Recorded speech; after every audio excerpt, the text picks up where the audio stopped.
Aujourd'hui, on parle d'un tournant économique historique en Belgique. C'est peut-être bien la fin du chômage illimité. À partir de 2026, les allocations de chômage seraient plafonnées à 2 ans.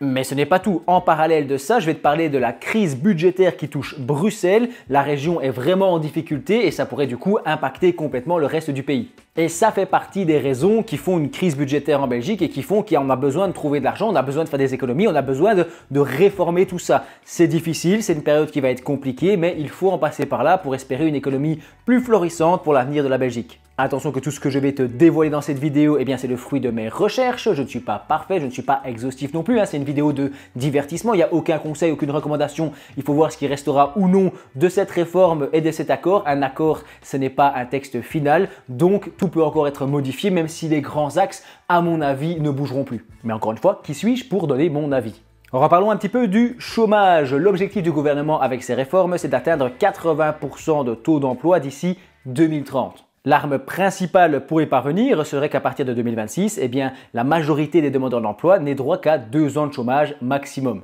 C'est un changement radical, surtout pour la Belgique qui était l'un des derniers pays à proposer un système de chômage illimité. L'idée est ici d'inciter davantage les gens à trouver un emploi et aussi à réduire la dépendance du peuple aux aides sociales. Pour ça, je vais le placer ici, mais tout ce qui est investissement en bourse, etc., où on essaie un petit peu de se débrouiller, il faudrait peut-être alléger de ce côté-là. Mais bon, moi je dis ça, je dis rien. Si vous voulez qu'on soit autonome, faites les choses à fond. Dès juillet 2025, à peu près 100 000 personnes recevront un courrier chez eux pour les avertir. Et en janvier 2026, c'est plus de 100 000 personnes qui seront donc exclues du chômage. Et ce chiffre pourrait grimper à plus de 300 000 d'ici 2028. C'est demain.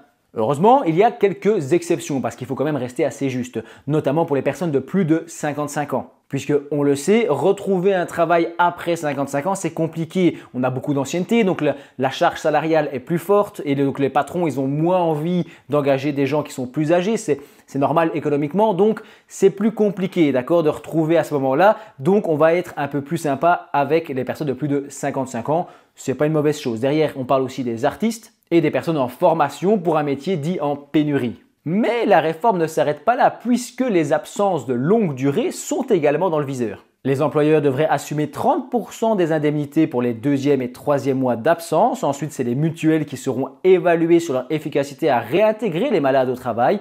Et enfin, les médecins seront davantage contrôlés pour limiter les abus dans la délivrance de certificats. Certificat médical. Une logique, tu l'as compris, plus de contrôle renforcé, mais surtout davantage de responsabilisation de la population. En gros, les Belges se reprennent en main.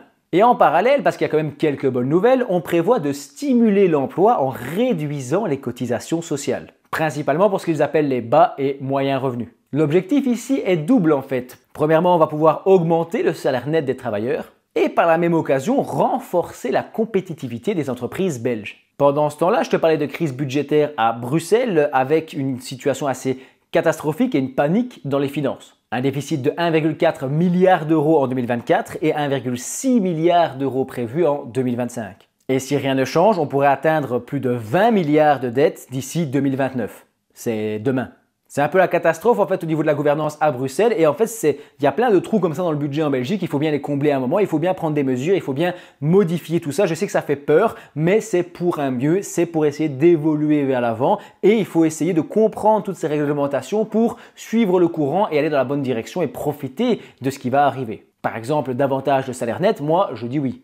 Tu l'as compris, on a besoin d'argent et d'un côté, cette réforme pourrait booster l'emploi, pourrait relancer un peu l'économie belge, augmenter les salaires des personnes qui vont ensuite pouvoir consommer plus, augmenter la compétitivité des entreprises belges qui pourront proposer de meilleurs produits et donc on pourra acheter davantage en Belgique. Dans le même temps, on nous parle de dégrader la note de crédit de Bruxelles et donc on aurait des emprunts qui seraient plus chers, etc. Ce qui pourrait créer un effet contraire en fait, un courant contraire par rapport à ce qu'on essaie de faire au niveau des réformes sur l'emploi. Nous sommes clairement à un moment charnière en Belgique et la situation économique ne sera plus jamais la même.